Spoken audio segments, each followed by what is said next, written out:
nemôžem si odpustiť, ale dva úplne odlišné statementy, zaznali jeden po druhom, tak toto asi vyzerá v Európskom parlamente, predpokladám. Každopádne, pán Hrenek povedal dve slova, alebo dve veci, ktoré ma zaujali. Poprvé, že banky na Slovensku sú stabilné. A po druhé, že by malo byť spravodlivé zdaňovanie. Nedá sa viac ako súhlasiť, ale ešte predtým, pre prezentácii chcel som povedať jednu zaujímavú príhodu. Týka sa to obľúbenosti bankárov, ktorá je asi dnes nižšia ako právnikov, všeobecne medzi verejnosťou.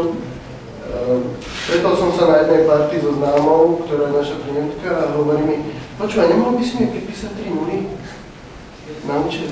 No tak, že ako hovorím, no to by jasne nešlo. Vieš čo, aby to nebolo, že ja, tak všetkým klientom pripíšte 3 nuly. A hovorím, to by šlo, ale dlho by to netrvalo. Ale pravdepodobne, že to bol krátky okamih v dejinách, kedy banky by boli obúdané aspoň na chvíľu. Možno niektorá by sa mohla obetovať. Dobre, prečo by mali banky alebo nemali platiť vyššie dane? Na Slovensku, ako už bolo spomenuté, máme stabilný, zdravý bankový sektor, ktorý počas krízy úplne v pohode preplával búrnymi vodami. Dokonca tvoril zisky vo väčšine bank, iba niekoľko menších bank utrpelo nevýrazné straty. A naopak z tých ziskov platíme vysoké dane. A od štátu sme nežiadali žiadnu podporu. Na druhej strane hovorilo sa tu o tom, že banky sú ako kasína. No možno v niektorých prípadoch to je, ale na Slovensku vám môžem povedať, že banky sa zaoberajú úplne základnými bankovými činnosťami. Poskytujú úvery, príjmajú depozita, robia transfery a riadia riziko okolo týchto troch vecí. To je všetko, čo robia. Keď si pozrieme, tak naozaj aktíva bank voči HDP, priemerné tempo rastu a tak ďalej, vidíme, že na jednej strane bankovníctvo je oveľa menšom rozsahu, respektíve dá sa povedať ešte, že ten trh je podbankovaný do určitej miery. Na druhej strane banky dokážu plniť svoju úlohu, ktorá je podpora ekonomického rastu, respektíve podpora ekonomiky tým, že poskytujú likviditu prostredníctvom úverov. A za tretie vidíme nezvykle vysoký podiel na financovaní štátu v podobe štátnych dlhopisov. Priemer Európskej únie je okolo 4. Myslím, že najbližšia krajina, ktorá sa nám približuje, je okolo 10%, teda 10% bilančnej sumy bank, ktorú tvoria investície do štátnych dlhopisov. U nás je to 20%. Banky financujú polovicu štátneho dlhopisu. Sú veľmi ziskové, no v rámci regiónu sú najchudobnejšie. Keď si teraz odmyslíme na chvíľočku Maďarsko, kde minulý rok banky mali veľmi ťažký rok, tak ani jeden rok po sebe slovenské banky nemali viac ako najnižší výnos kapitálu. Či už v Poľsku alebo v Čechách banky generujú oveľa vyššiu návratnosť kapitálu. Ak sa pozrieme, či naozaj tak veľa zarábajú, no áno, v 20-ke sa nachádzajú 4 banky. Je to veľa? Sú tam firmy, ktoré zarábajú oveľa viac. Za chvíľku si ukážeme aj to, čo sa týka spravodlivosti, že kto sa ako podiela na tých odvodoch a na krytí bankového deficitu. Minulý rok sme mali vysoký rekordný zisk, nárast bolo 30% alebo 35%. Toto sú argumenty, ktoré sa často ukazujú alebo ktoré počúvame. To, že v roku 2010 bol prepad 45%, to nehovorí nikto. Štatistika je jednoducho najväčšia lož, keď sa používajú iba niektoré údaje, niektoré vyhovujú tým argumentom, ktoré presadili. Na druhej strane, áno, banky mali výborný rok, lebo rozpúšťali veľa rezerv, ktoré nebolo treba použiť na zlyhané úvery, alebo šetrili. Banky sa správali veľmi seriózne a na rozdiel od štátu, ktorý od nich ťahá peniaze, si ukrajovali z toho svojho krajca veľmi veľa. Sú tak nespokojní naši klienti? Pretože počúvame stále o tom, ako ako sú klienti nespokojní. Dnes bola ráno tlačová beseda STK, ktorá teda ma zaskočila svojím obsahom.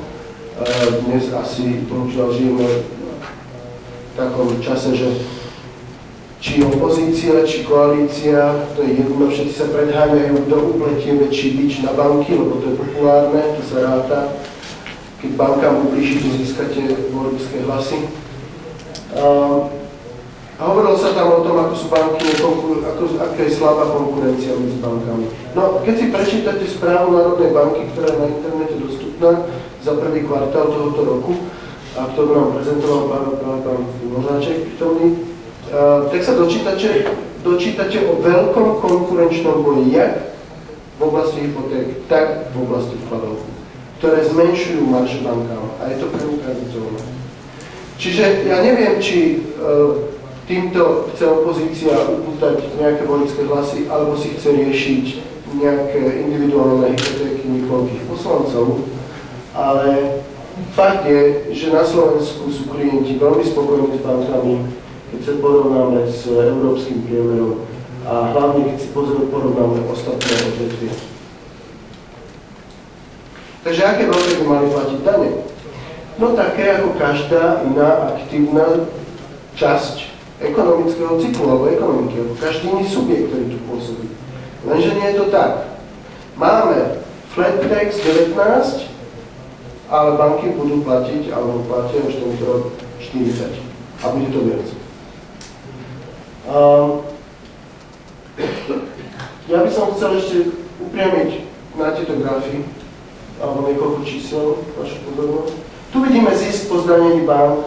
Nenašli sme čerstvejšie údaje ako 2010. Vidíme tu, áno, 2011 to bolo niekde tu, okolo 800 miliónov. Ale vidíme tu aj iné odvetvia, ktoré nie sú chudobné. Ale keď sa pozrieme na to, ako sa oni budú podieľať na odvodoch a na konsolidácii štátneho dlhu alebo rozpočtu, alebo deficitu štátneho rozpočtu a koľko banky, vidíme tu obrovský nepomer. Keď to pozrieme cez efektívnu mieru daňového zaťaženia, banky budú platiť až 50%. Toto nie sú ešte započítané všetky platby dane z pridanej hodnoty, keďže bankové služby nepodliehajú DPH. Banky majú nulový koeficient odpočtu DPH a tým pádom všetko, čo kupujú, všetko, čo investujú, je z DPH, nič nedostanú späť. To DPH tvorí asi 90 miliónov za celý bankový sektor ročne naviac. Čiže v takom prípade by sme sa blížili k 55% efektívnej miery zaťaženia. Takže naozaj vidíme tu veľmi nerovnovážny stav. Stabilné banky, nespravodlivo zaťažené, nespravodlivo bohužiaľ trestané za to, že robia zisky. Mimochodom dnes daňové a odvodové zaťaženie na Slovensku je druhé najvyššie v Európskej únii, hneď po Maďarsku. A ak sa príjme nová zákona o bankovom odvode, tak budeme viesť to.